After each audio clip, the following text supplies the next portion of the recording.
আসসালামু আলাইকুম everyone, welcome back to my channel Lucky's kitchen house. আমি চলে আসলাম নতুন একটি রেসিপির ভিডিও নিয়ে। আমার আজকের রেসিপি নারকেল দিয়ে দেশি মুরগির ঝোল। খুব মজার এবং খুব সহজভাবে রান্নাটা করে দেখাবো। এই রান্নাটা আমি আমার মায়ের কাছ থেকে শিখেছি। আমার মায়ের রান্নাটা করতেছে, আমি জাস্ট আপনাদের সাথে শেয়ার করব রান্নাটা। এখানে চুলায় একটা প্যান বসিয়ে নিয়েছি এবং প্যানটা গরম হয়ে গেলে তাতে দিয়ে দিচ্ছি রান্নার রেগুলার তেল। তেলটা যখন গরম হয়ে আসবে তখন দিয়ে দিচ্ছি 1 কাপ পরিমাণ পেঁয়াজ এবং সাথে দিয়েছি 7-8টা কাঁচামরিচ ফালি। এখানে পেঁয়াজ এবং মরিচটা একটু কিছুক্ষণ ভেজে নেব, পেঁয়াজটা একটু নরম হয়ে আসা পর্যন্ত।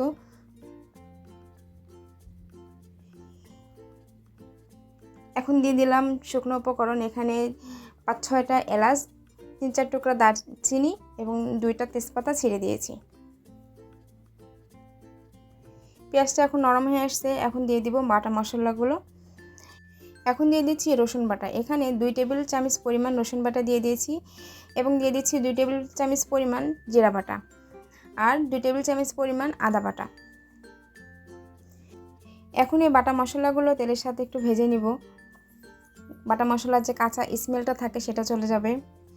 এখন দিয়ে দিব 2 চা চামচ হলুদ গুঁড়া, দিয়ে দিচ্ছি 1.5 চা চামচ মরিচ গুঁড়া, স্বাদ মতো লবণ। মরিচ গুঁড়াটা আপনারা আপনাদের টেস্টের অনুযায়ী বাড়িয়ে কমিয়ে দিতে পারবেন, যে যেমন ঝালটা খেতে পছন্দ করে ঠিক সেমন। এখন মশলাটা খুব ভালোভাবে কষিয়ে নিচ্ছি। মশলাটা ভালোভাবে কষিয়ে নেওয়ার জন্য এখানে 1/2 কাপ পরিমাণ পানি দিয়ে দিয়েছি মশলাটা ভালো মতো কষিয়ে নেওয়ার জন্য। যে কোনো রান্নায় মশলাটা খুব ভালোভাবে কষিয়ে নিলে রান্নার টেস্টটা ভালো আসে, তো চেষ্টা করবেন মশলাটা খুব ভালোভাবে কষিয়ে নেওয়ার জন্য। নারকেল দিয়ে মুরগি রান্না, এই রান্নাটা কে কে খেয়েছেন অবশ্যই কমেন্ট করে জানাবেন এবং কে কোথা থেকে আমার ভিডিওটা দেখতেছেন সেটাও অবশ্যই কমেন্ট করে জানাবেন।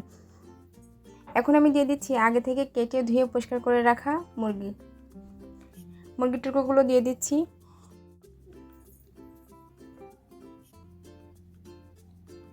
এখন মশলার সাথে মুরগির টুকরোগুলো খুব ভালোভাবে মিশিয়ে খুব ভালোভাবে কষিয়ে নিব।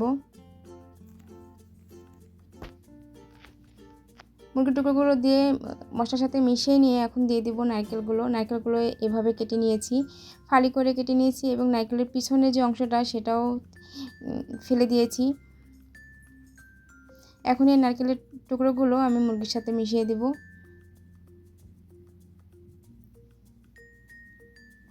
নারকেল আর মুরগির একসাথে দিয়েই কষিয়ে নিতে হবে, কারণ নারকেলটা অনেক শক্ত, এটা কিন্তু সেদ্ধ হওয়ার কিছু নাই, জাস্ট এটার সাথে রান্না হবে।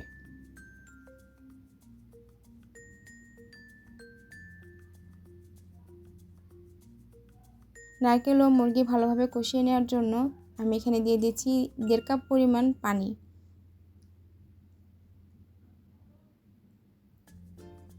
পানিটা দিয়ে আমি পানিটা শুকিয়ে যাওয়া পর্যন্ত অপেক্ষা করব।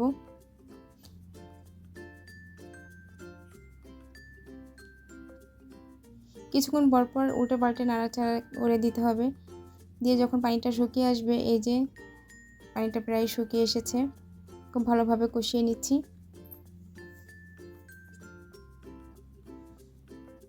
যখন মশলা থেকে তেল উঠে আসবে তখন বোঝা যাবে যে না, মুরগিটা কষানো হয়ে গেছে।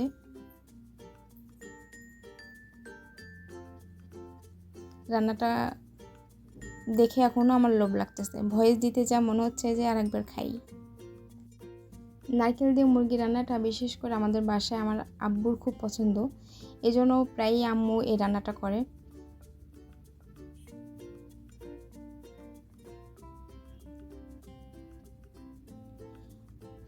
মুরগিটা কষানো হয়ে গেছে, এখন এটা ঝোল দেওয়ার জন্য পানি দিয়ে দিব। এখানে আপনারা যে পরিমাণ ঝোলটা রাখতে চান ঠিক সেই অনুযায়ী পানিটা দিতে হবে।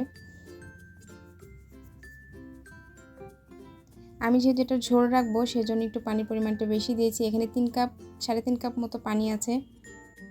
পানিটা দেওয়ার পরে এখন এই যে পরিমাণ আমি ঝোল রাখতে চাই সে পরিমাণ ঝোল যখন চলে আসবে তখন দিতে হবে একটা বাটা মশলা। এখানে আম্মুর একটা স্পেশাল মশলা যেটা বেটে এটার সাথে মিশিয়ে দিয়েছে। এই মশলা বাটাটা দেওয়াই এটার টেস্ট অনেক গুণ বেড়ে যায়। এখানে হোমমেড গরম মশলা, যেটা আম্মু গুঁড়া না করে পানি দিয়ে বেটে দিয়েছে। যারা আমার চ্যানেলটি সাবস্ক্রাইব করেছেন তাদেরকে অসংখ্য ধন্যবাদ। আর যারা এখনও আমার চ্যানেলটি সাবস্ক্রাইব করেন নাই, প্লিজ চ্যানেলটি সাবস্ক্রাইব করে দেবেন এবং চ্যানেলের পাশে থাকতে আর চ্যানেলের সাপোর্ট করার জন্য অবশ্যই ভিডিওটি ফ্রেন্ড এবং ফ্যামিলির সাথে শেয়ার করবেন। ভিডিওটি ভালো লাগলে অবশ্যই লাইক কমেন্ট করতে ভুলবেন না। রান্নাটা শেষ। যেহেতু এটা দেশি মুরগি, তবে দেশি মুরগির ঝোলটা খেতে অসম্ভব ভালো লাগে, সাথে রুটি থাকলে তো অনেক মজা। সবাই ভালো থাকবেন। আসসালামু আলাইকুম।